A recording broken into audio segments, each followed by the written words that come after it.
Hello everyone, welcome back. In today's video, I'm going to show you how to set the stop loss and take profit on Tradovate. So first of all, you need to come here on tradovate.com and then simply log in into your account. Now over here, you just have to first of all place your order. So this is the MGC chart, and over here, let's say I want to place the sell order. So I'm just going to simply select the option of sell market, and as you can see, I'm currently in this particular sell trade. Now let's say I want to keep my stop loss over here above this particular candle, so I'm just going to simply hover to this particular level and click on it once.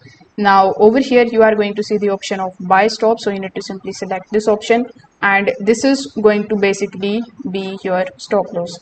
Now similarly for the take profit, you need to just simply scroll down to that particular level where you want to set the take profit for this particular trade. So let's say I want to set it over here, so I'm just going to simply click over here and then simply select the option of buy limit. So this is my stop loss and this is my take profit for this particular sell trade.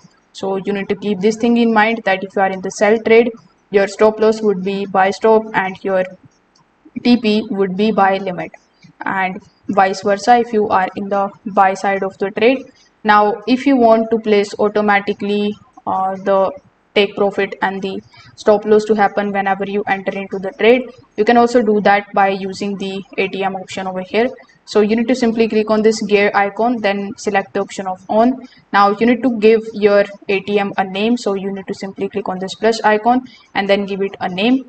Then you can just simply select whether you want to basically set the stop loss and the take profit as per the ticks, as per the price and as per the value. I recommend you to go with the ticks option. Then you just have to simply select the type, whether you want to set the stop loss only, the take profit only, or both. So after selecting it, you just have to select the take profit. For example, let's say I've selected 40, and then for stop loss I'm going to select the option of 20. So that's how you can just simply click on the option of save, and now your name is going to be appear over here on the top. So whenever you place any of the trades, you are going to get a 20 ticks of stop loss and 40 ticks of take profit automatically. So that's how it actually works. So if this video helped you out, consider subscribing to the channel and liking the video. Thanks for watching.